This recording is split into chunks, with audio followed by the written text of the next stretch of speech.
Hoy nuevamente vamos a estar hablando de temas relacionados al COVID-19, esta vez enfocándonos en el impacto económico de la pandemia en nuestro país. Es por eso que, para comenzar de este tema, hoy nos acompaña el doctor en Economía, Premio Nacional de Humanidades y Ciencias Sociales, autor del libro Reformas Económicas en Chile entre 1973 y 2017 y profesor de nuestra Facultad de Economía y Negocios, Ricardo French Davis. Buenos días, buenas tardes, profesoría. Buenas tardes, mucho gusto de estar aquí. Igualmente. Bueno, antes de comenzar con las preguntas que ya nos van a ir enviando las personas que se están conectando a esta transmisión, nos gustaría si nos pudiera comentar un poco su visión sobre los efectos que esta crisis sanitaria está teniendo ya en nuestro país y las perspectivas que usted ve en relación a la economía. Bueno, esta pandemia no le llega a Chile en un vacío. Le llega a un Chile que en octubre tuvo una explosión social con dos rasgos. Uno muy positivo, que millones de personas dijeran: queremos modificar, reformar, corregir el rumbo que hemos llevado. Y una expresión de violencia, de saqueos, destrucción, etcétera, que es una contraparte opuesta a las aspiraciones de la que quiere construir. Unos construyen, la gran mayoría, unos pocos destruyen. Y esto, a su vez, venía la explosión social, porque en este país, que al volver a la democracia, tuvo unos primeros años muy exitosos desde el punto de vista social y económico, creciendo, con mucho empleo, con salarios que crecían, organización de los trabajadores, participación en las discusiones y decisiones de la Central Única de Trabajadores, un país que marchaba y con mucha paz social. Y después de unos 8 o 9 años se nos empezó a debilitar, de tener, no seguir empujando la serie de cambios que teníamos que hacer a lo que habíamos heredado de la dictadura. Y eso se manifestó en la explosión social. Y ahí viene el coronavirus sobre esta mezcla de cosas, que no hay que olvidarlo. Hay que responder a las demandas sociales y entender qué cosas nos faltaron y entender qué cosas hicimos bien. Es un error tremendo meter todo en el mismo saco. Y el coronavirus viene con rasgos que son distintos a otras recesiones. La recesión del año 82, que es un problema de shock sobre la demanda y que hay trabajo y capital subutilizado disponible. Hoy día tenemos parte capital, cada día más de capital y trabajo subutilizado y trabajo que no puede trabajar y empresas que no pueden abrir, porque hay que cuidar la salud y la vida de la gente. Y entonces esa es otra complicación adicional y que hay que entender, manejarla. Y saber qué es lo que hacemos a la salida. Para que no digamos, ya se fue el COVID y volvemos a la normalidad de antes. La normalidad de antes era insatisfactoria, para muchos chilenos teníamos que hacer cambios sustanciales. No olvidar eso, y es muy fácil que se olvide. Muy fácil. Y un poco siguiendo en esa misma línea, usted desde lo que ha podido ver, ¿cree que es posible determinar cuánto se va a extender esta situación en materia económica? Porque sabemos que el virus en algún momento vamos a llegar al pic, quizás va a empezar a bajar, pero quizás los efectos económicos pueden durar un poco más. ¿Cómo se puede determinar cuánto más o menos va a durar ese efecto económico en el país? Primero, esto depende mucho de las investigaciones que se hagan en el mundo, que están en marcha, por ejemplo, de encontrar una vacuna, un antídoto para esto. Y ahí hay 8 o 9 esfuerzos importantes que están, los biologistas están siguiéndole la pista, que se descubre y después hay que producirlo. Y puede ser lo mismo que las mascarillas, que se sabe que hay que usarla y no se encuentra, cuesta mucho encontrar. y fabricar una no es lo mismo que una tratada técnicamente. Y después de que pase, esto no va a ser algo de que de repente, así como el 3 de marzo descubrimos el primer contagiado, ¿cierto? O sea, hay un cambio brusco. La salida no va a ser, todos listos, vuelven mañana, a las 8 o 9 de la mañana, todos va a hacer su vida normal. Hay un proceso de ajuste que depende de cuán largo sea esto. Antes se hablaba de 3 meses, de 4 meses, quizás de 2 trimestres, y vienen estas otras cosas medias catastróficas, la de Harvard, de hasta el 22. Tremendo. Todo eso es incierto, y entonces realmente es una presunción tremenda que alguien diga esto termina en tal momento. Lo que sí tenemos que estar disponible para que la gente sobrevivió bien, y por eso es muy importante el apoyo a los hogares, a la gente que está en sus casas. ¿Y cuánto se le da? El anuncio de ayer va en la dirección positiva, ¿cierto? Que pasa de 0 a 260.000 por una familia de 4 personas. Es muy modesto. En el Foro para el Desarrollo Justo y Sostenible, en que habemos como 80 economistas que han incorporado y haciendo propuestas en los distintos terrenos, hablamos de, debiera ser unas 400.000 pesos, y la familia promedia que no es de 4 personas, sino que es de 3 personas. Y cuando es más grande, tiene que ser un monto más ajustado. Y que las empresas no hayan quebrado. Las grandes, las pequeñas, las medianas y las micro. Porque las que han quebrado cuesta mucho recuperarla, la actividad económica. Entonces, por eso es muy importante también el apoyo a esas empresas de proveerles liquidez. Hay empresas que están un mes sin vender, perdón, están un mes sin vender, y antes tuvieron problemas de octubre o noviembre, o sea, ya venían con su problema de liquidez.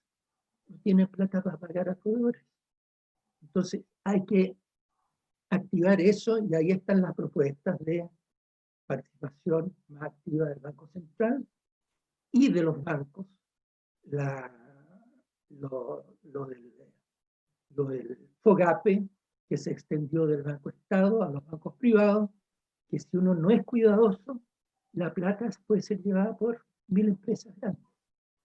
Tenemos que cuidar mucho que a las pequeñas y medianas les lleguen los recursos que son de otra magnitud por empresa, pero que son muy esenciales para que ellos puedan sobrevivir y de alguna manera conservar el vínculo con sus trabajadores.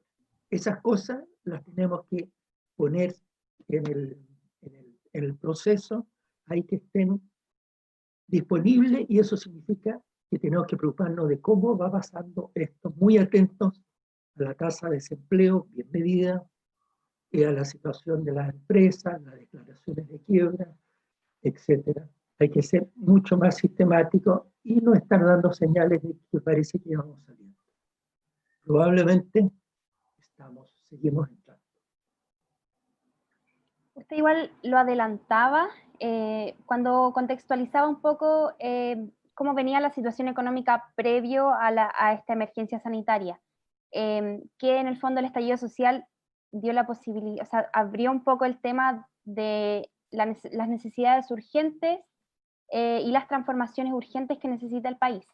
En relación a eso, según su perspectiva, ¿cuáles son los principales desafíos en este momento y para más adelante en la economía chilena? Digamos, el más sustantivo en el sentido de que es el soporte para hacer las cosas. Si uno no tiene producción de bienes y servicios, no los puede distribuir. No se produjeron, no están. Y eso, que se llama el PIB, Producto Interno Bruto, todo lo que producimos de bienes y servicios en el curso, por ejemplo, de un año, eso se había ido después de la dictadura, fue muy mediocre. Hay gente que dice la dictadura hizo bien la economía. Mediocre fue. Y muy regresivo. No les concedan lo que no merecen. tuvieron buenas exportaciones, pero todo lo que hacía en la economía interna sufrió mucho. El gran cambio, salto para arriba, tremendo, en los 90, 90, 97, 98. Eso se fue lentificando. Pasamos del 2,9 la dictadura a 7,4 de los 90 y terminamos en los últimos año y medio en menos de 2%. Cuando la población crece, la fuerza de trabajo crece, hay más gente cumpliendo 18, 20 años para entrar en la fuerza de trabajo. Eso significa que tenemos que hacer crecimiento con inclusión. ¿Y cómo lo hacemos? Si hacemos un apoyo especial a las pequeñas y medianas empresas.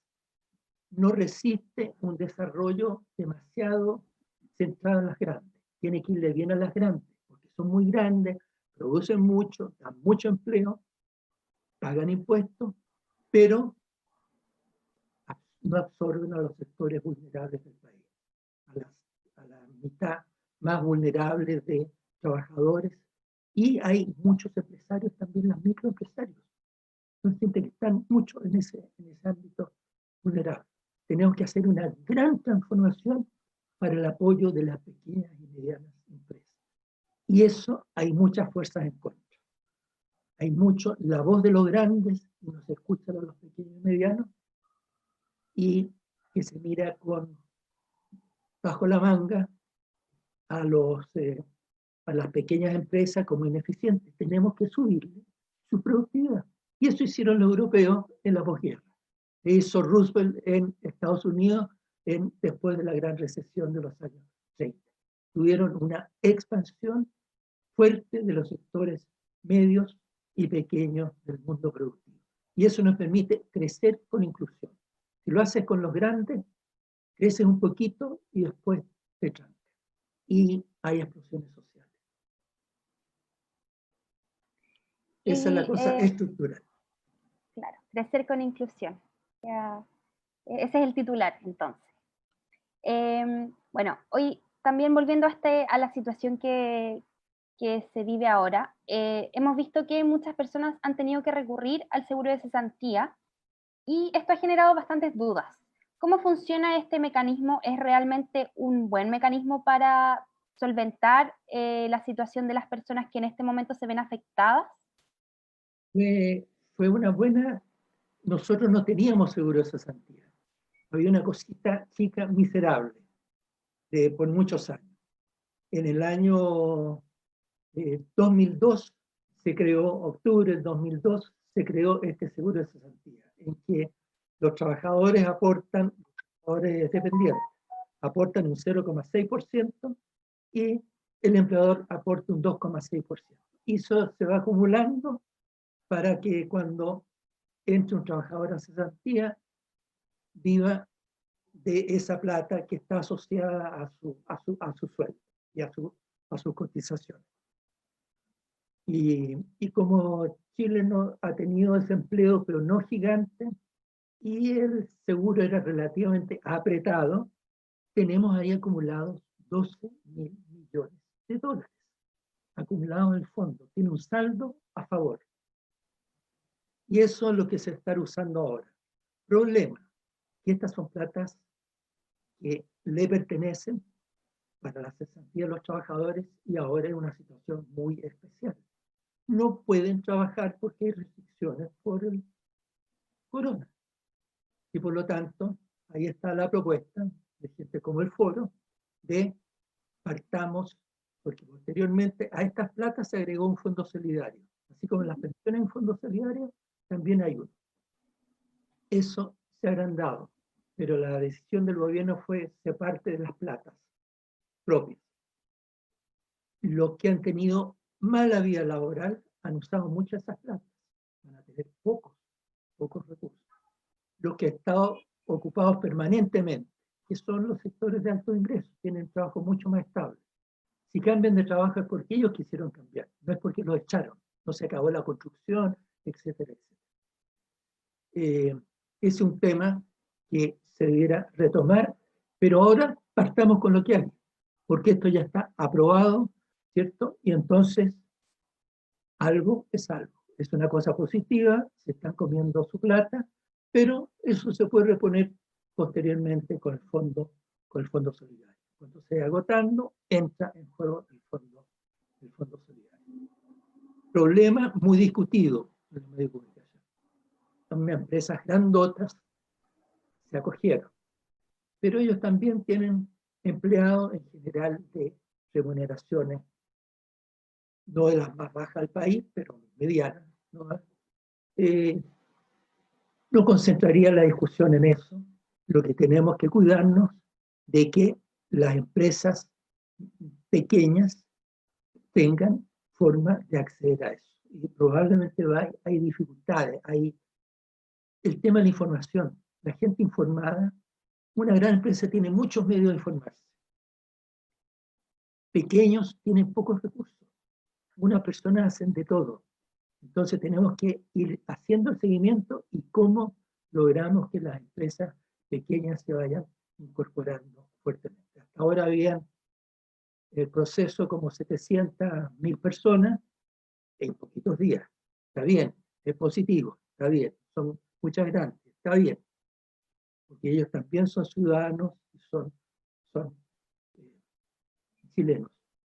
Pero que esto se vaya esparciendo hacia los otros lugares, para que nos preocupemos de lo que sucede en los hogares y de lo que sucede en el trabajo. Y es muy importante que no se destruyan las relaciones laborales. Eso es muy positivo y tenemos que priorizar eso y no destruir eso por otros puntos que son secundarios y que lo podemos corregir después.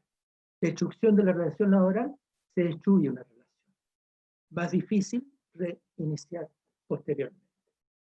Seguro de Cesantía, buen avance del 2002, buen avance, perfeccionamientos con el aporte solidario, y fuimos aprendiendo de las plata de la gente, tenemos que agregar mucha solidaridad. Eso es esencial. Se puede hacer, los europeos lo hicieron, Norteamérica lo hizo. Nosotros estamos atrasados en eso. Tenemos que meterle mucho más y ahí entra el tema de las pensiones vergonzosamente bajas.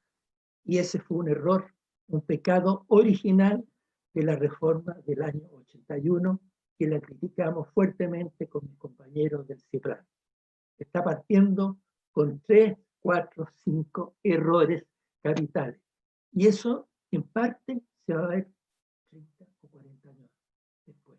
Hay que entender lo que hacemos hoy, cómo operar el futuro. Y en relación a esto también, ¿es posible pensar, por ejemplo, que el gobierno aumente la deuda país para contar con recursos que se puedan inyectar directamente a la población? Y Chile es, como fue en general, bastante responsable en democracia. Luego no vuelve al año 90. América Latina había pasado la democracia y había terminado con una hiperinflación en Argentina, Brasil, Perú. Los precios, el IPC se multiplicó por 16, no 16%, 16 veces. Lo que valía uno al comienzo, a fines de año valía 16 en promedio del IPC. Chile fue muy responsable. Vacas gordas guardó plata para usarla en las vacas flacas. Y esta es una vaca muy flaca. Entonces, tenemos recursos propios, voy a mencionar eso, cuánto tenemos, pero también eso lo saben los prestamistas mundiales, lo saben las instituciones financieras internacionales como el Banco Mundial, el Banco Interamericano de Desarrollo, la Corporación Andina de Desarrollo, etcétera, saben, Chile tiene puertas abiertas para endeudarse en el exterior. Esa no es la limitación hoy día. Está eso. Además, las tasas de interés internacionales son muy bajas. O sea, uno se endeuda y se puede endeudar a mediano plazo, a 10 años plazo con unas tasas chiquititas. No hay problema en eso, Chile tiene la puerta abierta. Y tiene 23.000 millones de dólares guardados en algo que se llama Fondo de Estabilización Económica y Social y un fondo de respaldo previsional. Fondo de apoyo que se ha ido acumulando y se han usado poco. Lo usamos el 2009, fuerte. El gobierno de la presidenta Bachelet lo usó con fuerza y por eso salimos en poquitos meses de una crisis que a Estados Unidos y a Francia y a España los pescó mucho más largo que nosotros. Pudimos salir porque usamos en parte nuestras plata y hubo decisión de tomarla. Ahora tenemos todo este conjunto de plata. Esa no es la limitación. Lo que tenemos que aprender, lo que vemos ahora, no podemos hacerlo permanente, si lo permanente no se puede financiar con los fondos se acaban.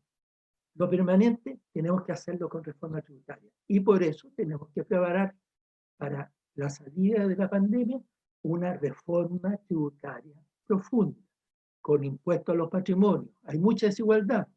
Los que tienen alto patrimonio contribuyan algo más, porque van a vivir en un país civilizado, que se respetan los derechos de propiedad, pueden trabajar. Si estuvieran en la selva o en un caos, no podrían gozar de su patrimonio. Aquí pueden gozar, contribuyan con impuesto al patrimonio. No tenemos un impuesto significativo al patrimonio correcto, no se trata de nada expropiatorio, pero eso puede aportar muchos recursos. El impuesto a la herencia. ¿Por qué un bebito a nacer rico y va a partir ya con un alto patrimonio y la gran mayoría de los bebitos y bebitas van a comenzar su vida con cero patrimonio? El impuesto a la herencia debe ser significativo. Eso fue muy importante también en el Estados Unidos, en Canadá, en los oceánicos, Australia, Nueva Zelanda, en la Europa Occidental. Muy importante el establecer impuestos. Y tenemos un montón de beneficios tributarios para los especuladores. ¿Por qué premiar la especulación? Podemos, con la situación del estallido, con la situación actual del coronavirus, hablar de, por ejemplo, continuar en la línea de la propuesta de reforma tributaria que había sido introducida previamente por el gobierno, que justamente incluía cosas como las que usted está criticando ahora. Incluye algunas de estas cosas muy chiquititas. Chiquititas. El impuesto, yo no estoy consciente de este el impuesto a la herencia. Hay muchas presiones para eliminarlo. Como rinde poco, lo eliminamos. No, rinde poco porque se burla. Está mal hecho y no se implementa. El impuesto al patrimonio es mínimo, mínimo, chiquitito. No se trata de ser abusivo, pero no para los titulares. Eso es para los titulares, no es para la sustancia. Lo de las ganancias especulativas, yo compro una acción barata y después la vendo cara, ¿por qué no voy a pagar impuestos cuando si yo hago también una actividad en producir bienes y servicios y hago una ganancia, pago impuestos?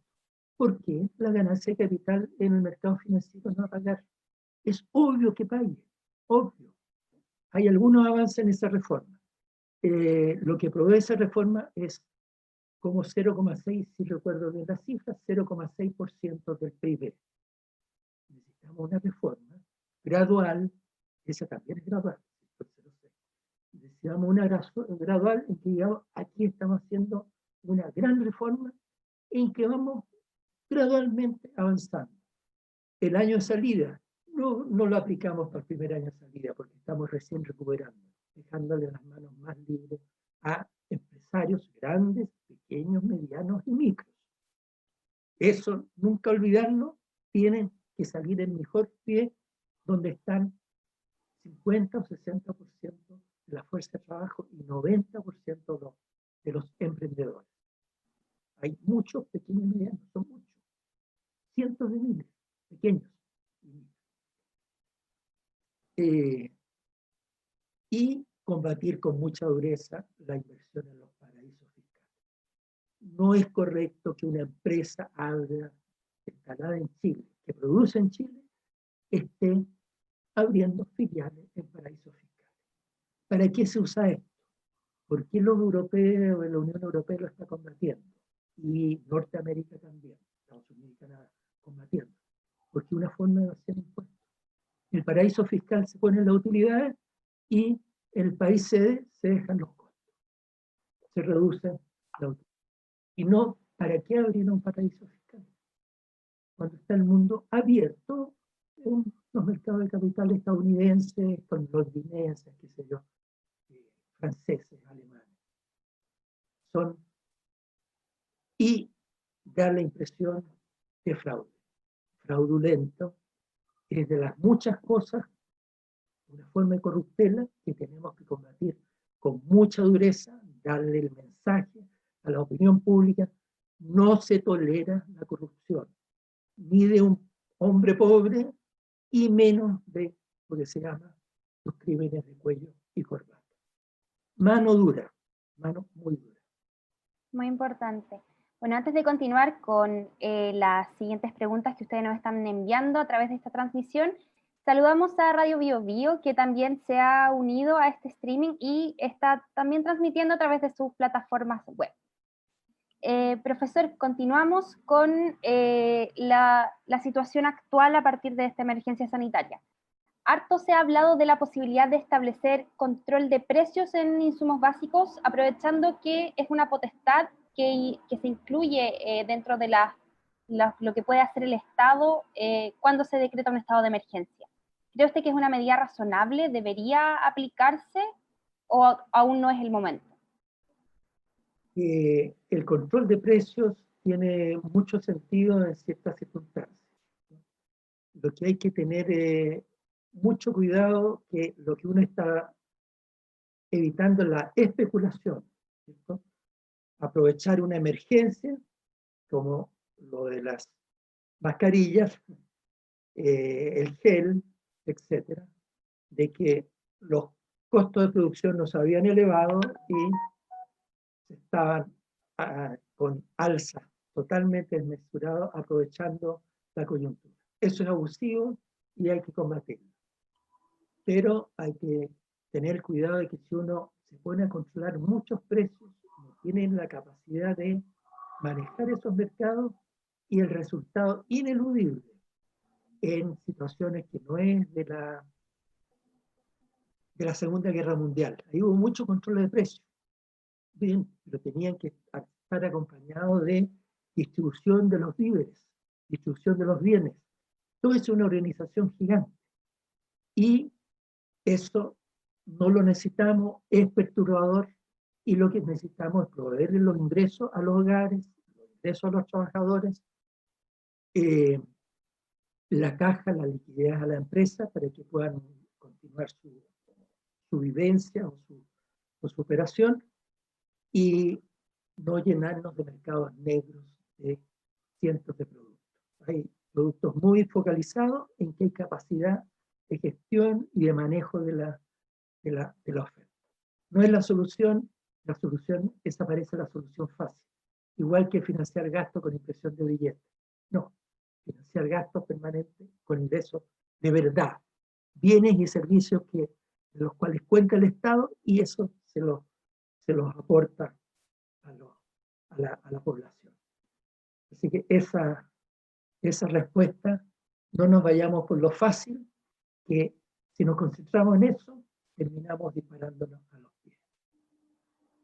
También usted lo ha mencionado varias veces en esta conversación, sobre la necesidad de apoyar a las pequeñas y medianas empresas, a las pymes. Y una de las preguntas que nos llega del público precisamente es, ¿cuáles serían las mejores medidas para apoyar a las pymes? Porque, por ejemplo, se ha hablado de la posibilidad de que el Banco Central le preste plata al fisco para entregar subsidios y créditos. ¿Cuál sería la mejor manera?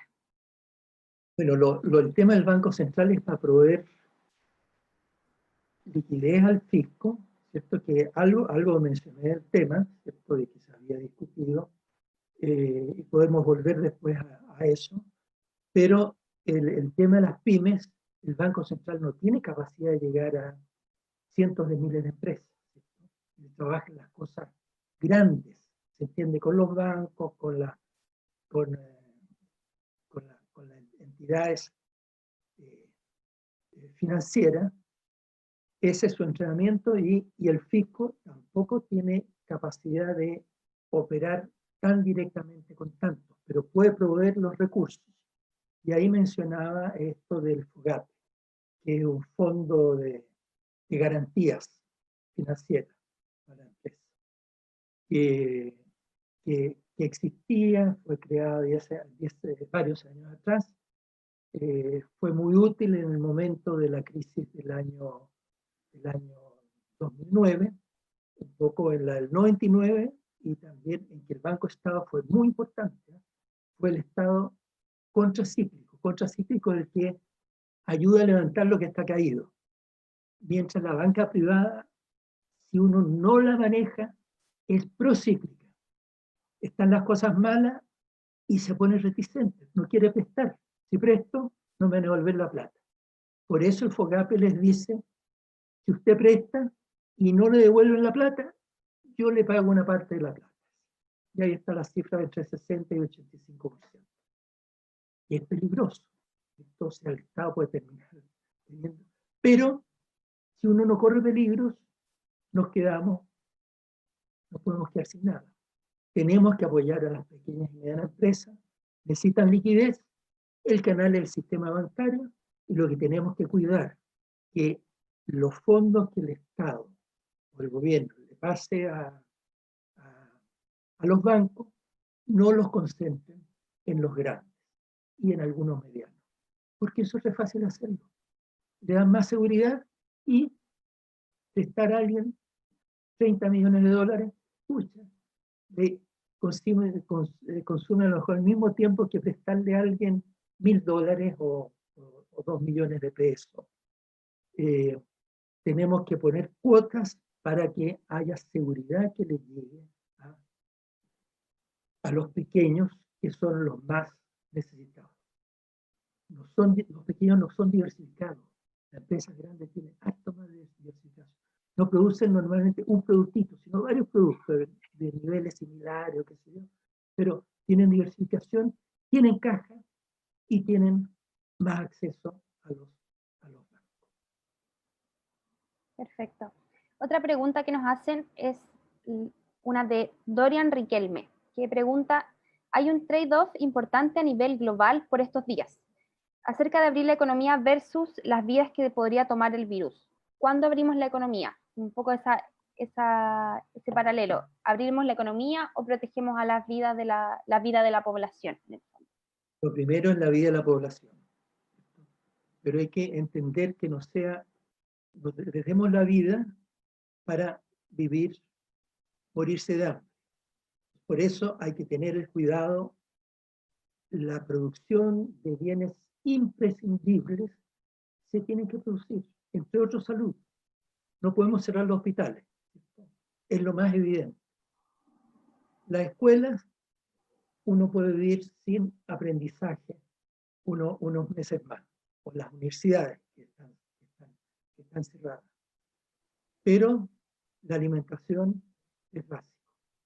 Los productos agrícolas y los otros productos, las pastas, qué sé yo, no mucha carne, cosas saludables, no nos vayamos a cosas insaludables en la alimentación, cuidar eso para que no entremos a obesidad o a hambruna.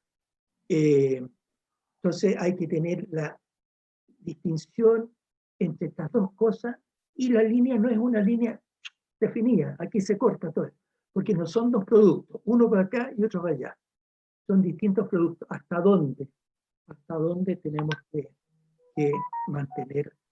Y la producción de energía eléctrica, si no, no podríamos estar hablando, ¿cierto?, de agua y gas. Todas estas cosas son esenciales, entonces tienen que funcionar para satisfacer la demanda plena de la economía. Que algunas están a niveles altos y otras, por las mismas razones que habemos muchos encerrados, ahí la composición de gastos ha variado muy fuertemente. Y hay algunos sectores que sufren tremendamente. Todo el mundo del turismo, ¿cierto? Hay turismos, hay grandes hoteles, pero hay muchos hotelitos chicos, con 2, 3, 4, 5 habitaciones. Y ya desde octubre han estado con problemas. Enero, febrero fueron buenos meses, especialmente febrero. Parecía que esto salía para adelante y han vuelto. Y es un problema mundial. el conocimiento micro de lo que significan distintos sectores. Y hay algunos que tienen que mantenerse, y ahí cómo se arregla con turnos, ¿cierto? Para que no todos tengan que estar todos los días. Y como tomando desde eso que usted dice, vemos que, como usted menciona, sectores como el turismo, la gastronomía, entretenimiento, incluso cultura, se han visto muy golpeados por la baja en el consumo. ¿Se podrían imaginar, por ejemplo, apoyos directos a estos sectores? Esas personas debieran estar en hogares. Porque, bueno, hay algo que se puede hacer por esto que estamos haciendo nosotros, ¿cierto? O sea, dar apoyo, por ejemplo. Se me ocurre, yo no soy experto en el tema, entonces una respuesta en este momento. Fíjense, estamos haciendo esto que antes no se hacía de la otra manera, en persona. Que la televisión dé más espacio a distintas las obras teatrales que están en juego y que financia. No al nivel que había antes, porque no hemos hablado todavía de qué va a pasar con el PIB, o sea, cómo achicar la cantidad de bienes y servicios, ¿cierto? Pero obviamente se nos va a achicar. Si no producimos los bienes y servicios, no van a estar. Vamos a tener un PIB más chiquitito, va a haber menos que repartir. Tenemos que ser muy sabios para cómo distribuimos eso de manera justa y cómo lo hacemos crecer después. Y ahí está mi mensaje. No nos olvidemos de un nuevo desarrollo incluyente para Chile. Desarrollo incluyente. Preocupados de los que están más abajo, que se vayan acercando cada día un poquito más, otro poquito, y así en años vamos haciendo esto en la medida, en toda la medida de lo posible. Y el espacio de lo posible se crea con buena voluntad. No es un dato fijo lo posible, se crea. Hacemos una reforma tributaria, tenemos más espacio. Preparamos mejor profesores, vamos a tener más espacio en la educación de calidad. Y así sucesivamente. Eso es la construcción del desarrollo. Nos lentificamos durante 20 años. Perdimos el impulso. Pero no fue todavía mejor que el resto de América Latina. No hay que decir, no se hizo nada, todo fue malo. Profundo error. Está desconociendo el tremendo país negativo que recibimos en el año 90, en marzo 90, en la democracia. La pobreza que había gigante. Hemos avanzado, tenemos que hacer un nuevo impulso incluyente. Y eso, ahí están los técnicos al servicio de la política y muchas de esas propuestas están saliendo del foro y en varios de los partidos políticos de oposición. Hay muchas propuestas que están circulando. Hagámoslas converger. No peleemos, juntémonos todos para empujar en la dirección de transformar a nuestro país totalmente en un país que avanza hacia el desarrollo. Nos llega otra pregunta de Alejandro Aguilera, que él consulta, ¿no se profundiza la futura crisis económica al suspender las relaciones laborales con la consecuente reducción de los salarios de la clase trabajadora, impidiendo el consumo interno y llevando igualmente a la crisis a las empresas que suspendieron dichas relaciones? Sí, si eso pasa y nada más, evidentemente. Por eso están las propuestas, algunas de gobierno que van lentamente e insuficientemente, pero varias de ellas, el gobierno está haciendo muchas cosas que no están en su ADN. Lo está haciendo por la presión de la oposición, por la presión de la opinión pública y la oposición del Parlamento que le dice, no le apruebo estos proyectos si es que no se abre un poco, entonces se va abriendo a media y vamos avanzando. Y después agregamos algo a media y agregamos la otra mitad. ¿Cierto? En los próximos, hasta el 21, y si no, el nuevo gobierno. Preparémonos para un nuevo gobierno progresista. Respuesta frente a eso. Está el apoyo a las empresas para que puedan mantener las relaciones laborales. Está el crédito del FOGAPE, el apoyo vía el seguro de cesantía, y ahí se está manteniendo la relación. Pero sabemos que en marzo hubo varios muchas decenas de miles de despidos, ¿cierto? Y ahí están trabajadores cesantes. Y si están cesantes, apoyarlos a través del hogar. Él va a estar sin trabajo, difícil que en estas circunstancias la mayoría de ellos encuentre trabajo, algunos van a encontrar, ¿cierto? Porque algunos sectores pueden requerir más gente. Se le enfermó la gente, otros jubilaron, etcétera, se van produciendo luego un espacio. Siempre hay entradas y salidas de la situación laboral. Pero muchos van a estar porque el desempleo abierto va a crecer. Va a crecer el desempleo abierto y este desempleo que no van a estar produciendo, pero van a estar recibiendo plata en el seguro de cesantía, ¿cierto? Y eso van a ser más de 1 millón de personas. Bastante más, y vamos en 700 en el pipeline, recién entrando en el proceso, ¿cierto? Están recibiendo la plata hoy día, o el viernes pasado. Esas cosas se están haciendo porque sencillamente dejar que a la neoliberal el mercado sabe, el mercado se ajusta, despide gente, después contratará de nuevo. Esas son las crisis gigantes como la del 82, en que tuvimos 1/3 de los trabajadores, 31% de la fuerza de trabajo desocupada o en el muy miserable PEM, Programa de Empleo Mínimo, que en realidad era ultra mínimo, unos 50 o 60 mil pesos de hoy día por mes sin seguridad social. Pero aparecían como empleados. Yo los cuento como desempleados porque además no están haciendo servicio en las municipalidades, limpiando cosas, etc. No están en el proceso productivo. Pero era mejor que nada. Siempre algo suele ser mejor, salvo que el algo te impida hacer los progresos futuros. Las medidas van en la dirección apropiada y las propuestas de la oposición y de los distintos partidos políticos de oposición, de proyectos varios en el Parlamento, a veces de alguna gente del Frente de Chile. Y como estos grupos que le menciono de economistas que están juntándose y invirtiendo su tiempo en tratar de servir a Chile con propuestas responsables. Perfecto. Ya para ir cerrando esta transmisión, vamos con la última pregunta que nos llega también a través del Facebook, es sobre los bancos. ¿Sí? ¿Los bancos podrían quebrar?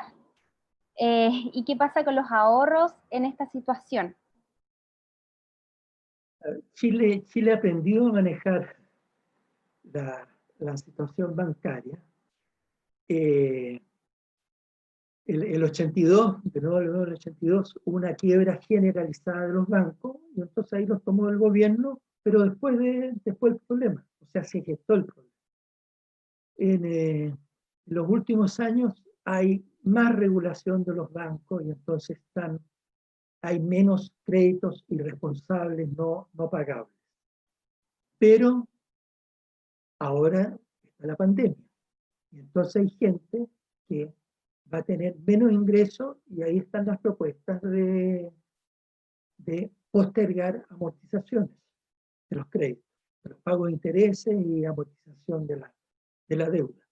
Y ahí está el Banco Central, como lo anunciado ayer, de nuevo lo reiterado ahí, la autoridad del banco, de apoyando a la empresa, proveyendo liquidez en una situación que evidentemente es coyuntural, y si uno apuesta a que Chile se va a recuperar sin saber cuándo, el mundo no lo sabe, Estados Unidos no lo sabe, Francia no lo sabe,